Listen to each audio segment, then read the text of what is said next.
Hello everyone, Edge Smart Classes के current affairs के इस नए वीडियो में आपका स्वागत है।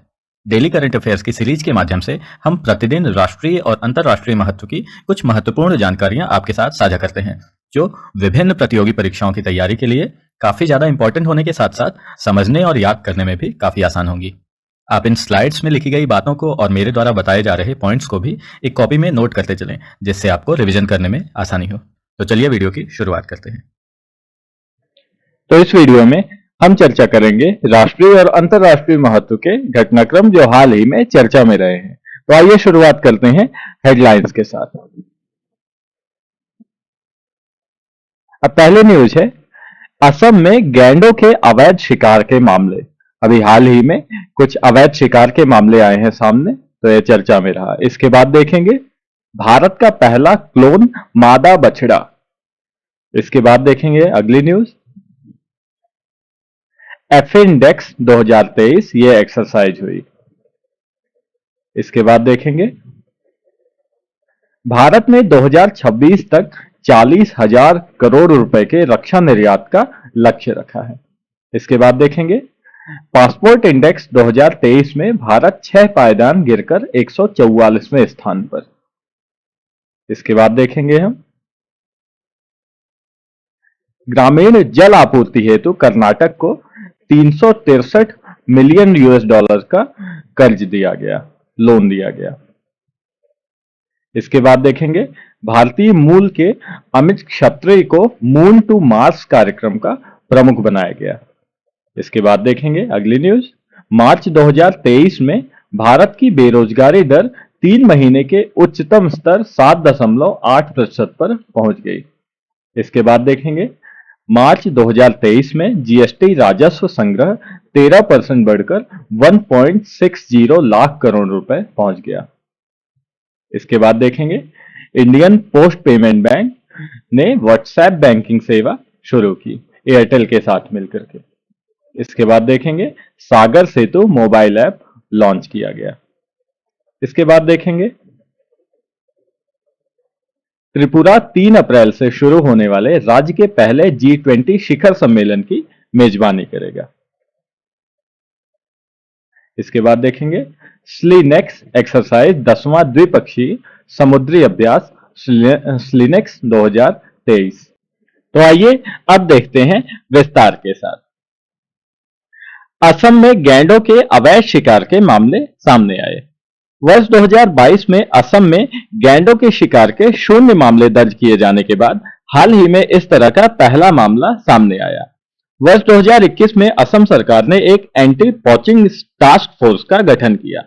गैंडे की कुल 5 प्रजातियां होती हैं, जो हैं अफ्रीका में सफेद और काले rhino, white and black rhinos in Africa, एक सींग वाले गैंडे, ग्रेटर वन हॉर्न, एशिया में जावा और सुमात्रन गैंडे या फिर राइनो की प्रजातियां। भारत में केवल एक सींग वाले गैंडे पाए जाते हैं। इसे भारतीय गैंडे के रूप में भी जाना जाता है। यह गैंडा प्रजातियों में सबसे बड़ा है। इस गैंडे की पहचान एकल काले सींग और त्वचा के सिलवटों के साथ भूरे रंग से होती है। यह प्रजाति इंडो नेपाल के तराई क्षेत्र, उत्तरी पश्चिम बंगाल और असम तक सीमित है। एक सींग वाले गैंडे को IUCN की रेड लिस्ट में वल्नरेबल यानी सुभेद्य के रूप में सूचीबद्ध किया गया है, जिसका उल्लेख साइट्स में CITES में परिशिष्ट वन और वन्य जीव संरक्षण अधिनियम 1972 की अनुसूची 1 में किया गया है। अब देखते हैं नेक्स्ट न्यूज, भारत का पहला क्लोन मादा बछड़ा। दुग्ध उत्पादन में वृद्धि करने हेतु सरकार के दबाव के कारण राष्ट्रीय डेयरी अनुसंधान संस्थान NDRI करनाल हरियाणा ने देसी नस्ल गिर का भारत का पहला क्लोन मादा बछड़ा तैयार किया है। NDRI की एक परियोजना के तहत राज्य गिर और साहिवाल जैसी देशी गाय की नस्लों की क्लोनिंग पर काम करेगा। गिर, साहिवाल, थारपारकर और लाल सिंधी जैसी स्वदेशी मवेशियों की नस्लों की दुग्ध उत्पादन तथा भारतीय डेयरी उद्योग के विकास में महत्वपूर्ण भूमिका है।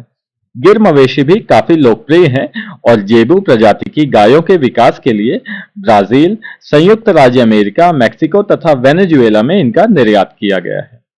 क्लोनिंग शब्द से तात्पर्य अलग अलग प्रक्रियाओं से है जिसका उपयोग जैविक इकाई की आनुवांशिक रूप से समान प्रतियां बनाने के लिए किया जा सकता है।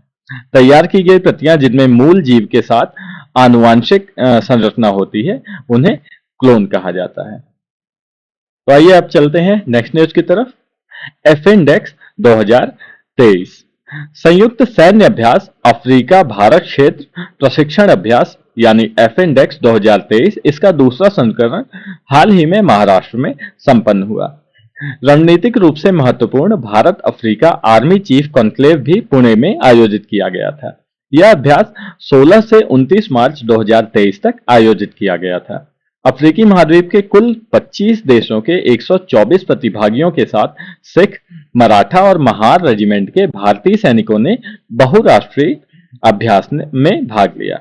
इस बहुराष्ट्रीय सैन्य अभ्यास का उद्देश्य व्यावहारिक एवं गहन चर्चा तथा सामरिक अभ्यास के माध्यम से संयुक्त राष्ट्र शांति सेना यूएनपीकेएफ की वर्तमान गतिशीलता के साथ क्षेत्रीय एकता के लिए अफ्रीकी भारत सेना यानी Africa Indian militaries for regional unity अमृत की अवधारणा को बढ़ावा देना है। अब आगे चलते हैं नेक्स्ट न्यूज की तरफ। भारत ने 2026 तक 40,000 करोड़ रुपए के रक्षा निर्यात का लक्ष्य रखा। रक्षा मंत्री राजनाथ सिंह ने 30 मार्च 2023 को नई दिल्ली में राइजिंग इंडिया कॉन्क्लेव को संबोधित किया। आयोजन के दौरान उन्होंने बताया कि भारत का लक्ष्य 2026 तक 40,000 करोड़ रुपए के रक्षा उपकरण निर्यात लक्ष्य को प्राप्त करना है। पिछले कुछ वर्षों में रक्षा निर्यात में 900 करोड़ रुपए से 14,000 करोड़ रुपए, ये फिस्कल ईयर 2023 तक की बात है, इसकी मात्रा में काफी उछाल देखा गया है। उन्होंने सभी क्षेत्रों में देश द्वारा की गई प्रगति पर भी प्रकाश डाला। दोस्तों, रुकावट के लिए माफी, लेकिन वीडियो में आगे चलने से पहले मैं आपको बता दूं, अगर आप हमारे चैनल पर नए हैं या इस सीरीज का पहला वीडियो देख रहे हैं तो आप हमारी इंडियन पॉलिटी की सीरीज तथा इंडियन हिस्ट्री की रिवीजन सीरीज को भी अवश्य देखें। प्लेलिस्ट की लिंक नीचे डिस्क्रिप्शन बॉक्स में है और आप ऊपर आई बटन पर क्लिक करके भी नेविगेट कर सकते हैं। अगर आपको इस वीडियो का अथवा किसी भी वीडियो का पीडीएफ चाहिए तो आप हमारा टेलीग्राम चैनल ज्वाइन कर सकते हैं, जिसकी लिंक नीचे डिस्क्रिप्शन बॉक्स में है, या फिर आप टेलीग्राम पर सिंपली सर्च कर सकते हैं एजी स्मार्ट क्लासेस। अब देखते हैं next news.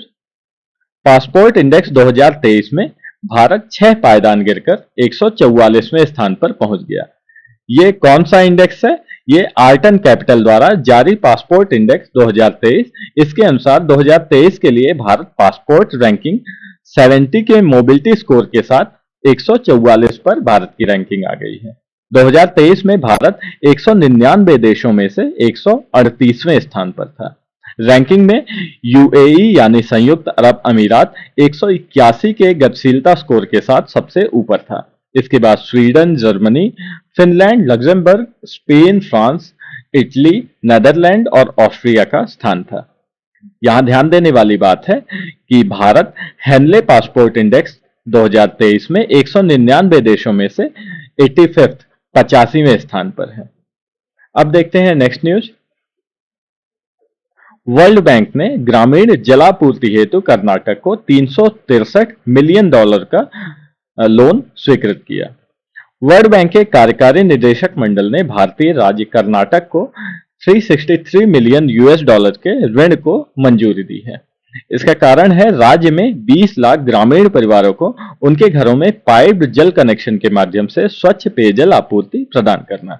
International bank of reconstruction and development IBRD से $363 मिलियन का ऋण दिया गया है। ऋण की मैच्योरिटी पीरियड इसका 13.5 ईयर्स यानी 13.5 वर्ष है, जिसमें 2 वर्ष की अनुग्रह अवधि शामिल है। अब नेक्स्ट न्यूज देखते हैं। नासा ने भारतीय मूल के अमित क्षत्रिय को मून टू मार्स कार्यक्रम का प्रमुख नियुक्त किया। भारतीय अमेरिकी सॉफ्टवेयर और रोबोटिक्स इंजीनियर अमित क्षत्रिय को तत्काल प्रभाव से नासा के चंद्रमा से मंगल कार्यक्रम के पहले प्रमुख के रूप में नियुक्त किया गया था। नए कार्यालय का उद्देश्य मानवता के लाभ के लिए चंद्रमा और मंगल ग्रह पर एजेंसी की मानव अन्वेषण गतिविधियों को पूरा करना है। वह मानवता की भलाई के लिए इन खगोलीय पिंडों के लिए मानव मिशन की योजना बनाने और उसे क्रियान्वित करने के लिए जिम्मेदार होंगे। नासा के वर्तमान के एडमिनिस्ट्रेटिव प्रशासक कौन है? Bill Nelson. अब देखते हैं नेक्स्ट न्यूज।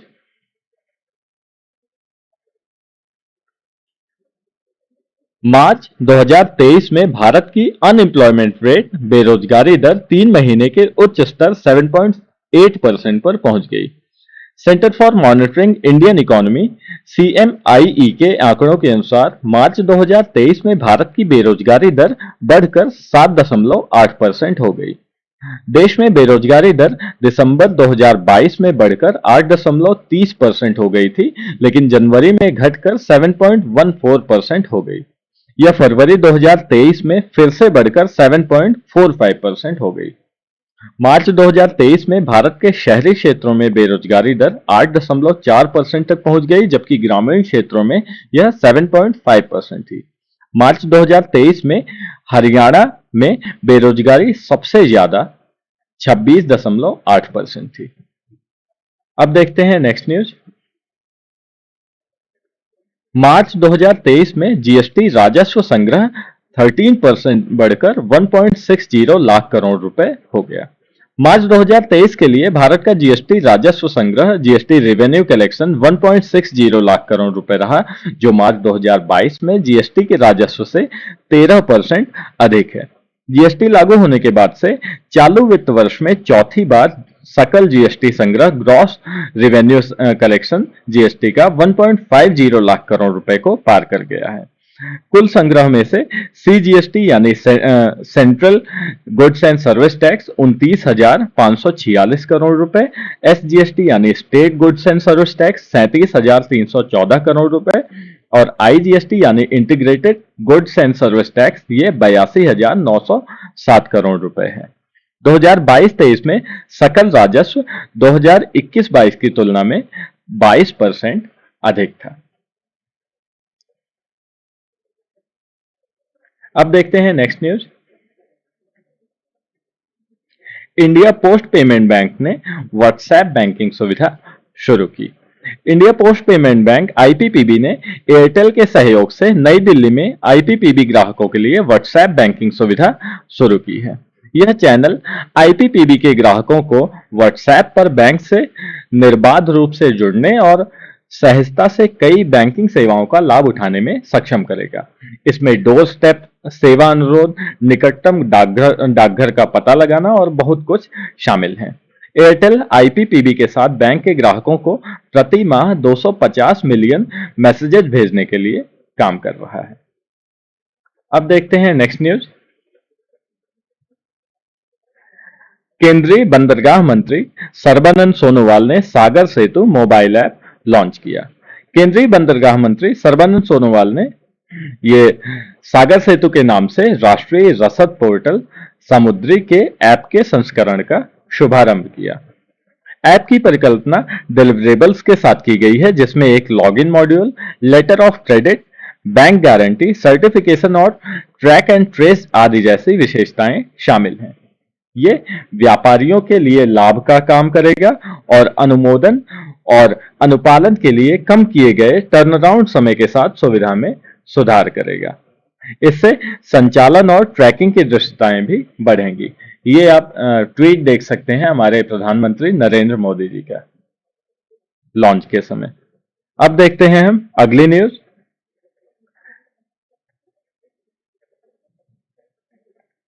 त्रिपुरा 3 अप्रैल से शुरू होने वाले राज्य के पहले G20 शिखर सम्मेलन की मेजबानी करेगा।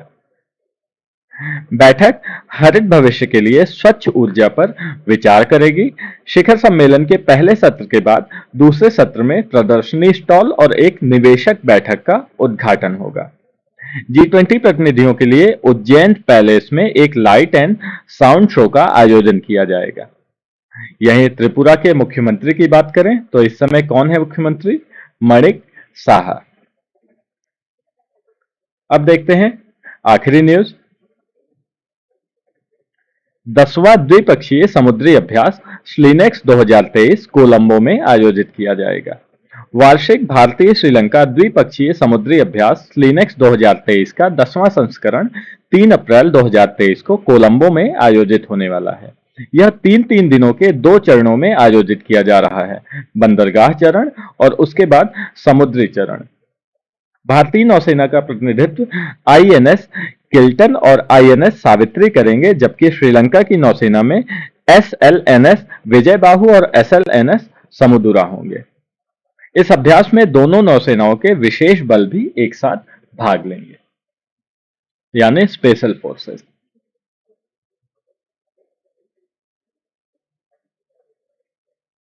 सो दैट्स ऑल फॉर नाउ। आशा करता हूं वीडियो आपको अच्छा लगा होगा। अगर वीडियो अच्छा लगा हो तो वीडियो को लाइक करें, हमारे चैनल एजे स्मार्ट क्लासेस को सब्सक्राइब करें। अगर अच्छा लगा हो तो कमेंट करें और शेयर अवश्य करें। धन्यवाद।